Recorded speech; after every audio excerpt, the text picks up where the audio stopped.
What's up, everybody? You Rock the Red here, back with another episode of Gaming News Weekly, episode 34, coming at you, ready to fill you up with all this sweet video game news action. New releases up first. Let's talk about Legend of Keepers. This game came out for the PC, the Nintendo Switch, and the Stadia, soon to be released on iOS and Android. We talked about this a couple weeks ago, and it really caught my attention. It's a roguelite dungeon crawling game, but this one you play as the dungeon master, and you have to put out monsters and things to stop the heroes. You have to recruit new monsters and manage the whole team that you have to stop the heroes. So very interesting idea. Definitely planning on checking this one out at some point in the near future. Next up, we've got new Pokemon Snap for the Nintendo Switch. This one just came out and it is getting great reviews. Currently at an 80 on Metacritic. And if you're not familiar with Pokemon Snap, what this is, it's an on-rails shooter kind of game, except you're shooting a camera. You're taking pictures of these Pokemon in their natural habitats in order to basically collect them all. You want photos of them all for your Pokemon photo decks. And, you know, that's pretty much it. It's just a relaxing game. You got to give the Pokemon little treats to get them to take the best pictures. And you could share your pictures online and compare them with everybody else's. There's even a printer that has come out where you could hook your phone up to the printer to print your Pokemon pictures from your Nintendo Switch. Very cool. I will definitely be getting this one just to chill out and take some pictures of some sweet Pokemon creatures.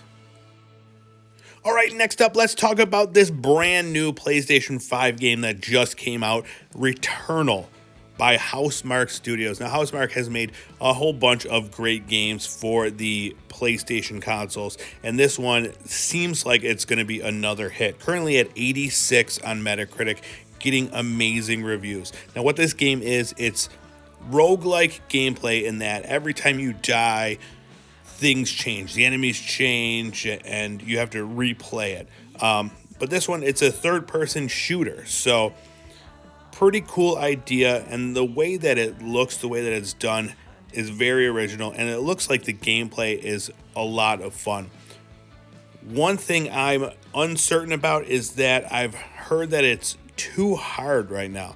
You have to play up to 3 hours without being able to save it. And unfortunately, I don't have the time to do something like that right now. So I'm not certain if I'm going to get this. I definitely want to check it out, though. So maybe, if they put out a demo or something, I'll get to check it out because the gameplay looks phenomenal. And I hear that the 3D audio for the PlayStation and the adaptive triggers really make a really next-gen feeling game. So we'll see. Hopefully they add saves in there so that I can give it a go. But until then, it's not the game for me, but I really wish it were. All right, that's it for our new releases. Not many games coming out, some big titles in there, though. But let's get into our news of the week from last week. First up, let's talk about the new PlayStation Plus games were announced for May. PlayStation Plus subscribers are getting Wreckfest, Drive Hard, Die Last for the PlayStation 5. It's a brand new next-gen version of that game. They're also getting Battlefield 5 and Stranded Deep. Now, these are available from May 4th to the 31st, and up until May 4th, you can still claim Oddworld, Days Gone, and that Zombie Army 4 game for the PlayStation. So if you haven't done that, do those. And, pretty soon you'll be able to play Wreckfest and drive around and smash things up. And, get attacked by a giant squid on an island. So lots of cool stuff. And on the Xbox side of things, the Games with Gold games for May were also announced. Armello, Dungeons 3, Lego Batman, and Tropico 4 are all added as part of the Xbox Live Gold thing for the month of May. In addition to those, some huge Game Pass games were added. They'll be getting Dragon Quest Builders 2 on Game Pass, Knockout City when that comes out later this May, as well as Second Extinction and FIFA 21 are just a handful of the games scheduled to come out this May, in addition to all the amazing games that we've had out for Game Pass prior to that. So definitely a good time to be a Game Pass subscriber. Next up, we've got some exciting Apex Legends news.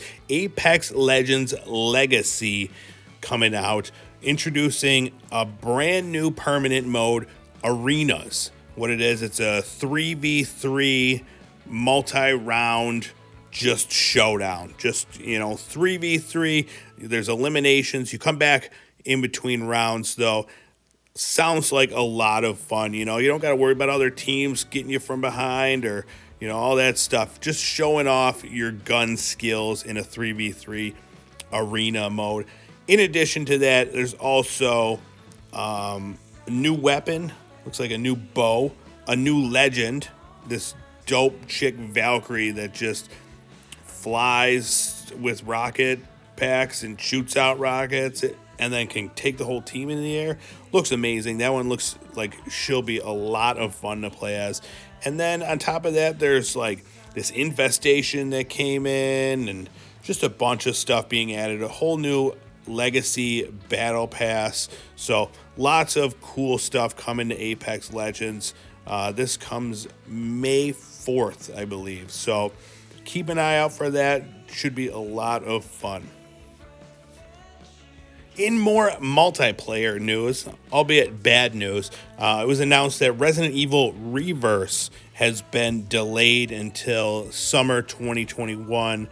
This was the 6-player PvP deathmatch game that was supposed to be coming with the new Resident Evil game.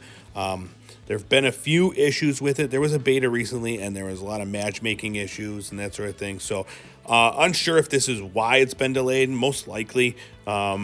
So hopefully the beta sorted them out and they'll get this, all set for when it does release later this summer. But I know a lot of people were looking forward to, seeing what their best Resident Evil characters can do in multiplayer. But only a few more months, hopefully. All right, this next little bit's not really gaming news, but I included it for a reason, and you'll see. The iOS 14.5 update has just happened. They added a bunch of features, new Siri voices, new way for to unlock your phone with your mask on, new emojis, podcast stuff to support the new AirTags. But the reason I included it is does now support PlayStation 5 DualSense and Xbox Series X controllers. So you can play your favorite games with these brand new controllers. I just subscribed to the Apple Arcade and I've been having a lot of fun playing that. So I'm going to give this a test real soon and see how it works out. All right, and Sony had a state of play recently, and in it they announced Among Us coming to PlayStation 4 and PlayStation 5 consoles. They announced this when they were showing off some new Ratchet and Clank gameplay, which I definitely recommend you go check out. But in this game, there will be some Ratchet and Clank gear to go with it. So, if you're still playing Among Us and you want to play on console, coming soon. And last up, it's a slow news week. We've got another game announcement. I don't know how to pronounce this.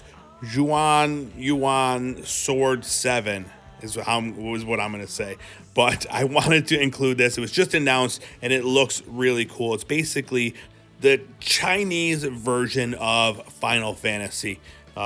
There's been a bunch of these that have come out. They get rave reviews, and it's an action role-playing game where you could use these abilities and stop time, and it's based on Chinese history and mythology. So it's got a lot of really cool things featured inside of it. So Definitely one, if you're into role-playing games. You may have even played one of these games prior. This whole series was new to me with the announcement of this game, but it looks really cool, and it'll be coming to PlayStation 4 and Xbox One sometime this summer. So, if you're a fan of role-playing games or, Chinese history and mythology, put this on your list. Keep an eye out for Jin Yuan Sword 7. I hope that's what it's called. And just like that, we've come to the end of another Gaming News Weekly. Thank you so much for checking it out. We'll be back here with more exciting news next week. So we'll see you then. Bye.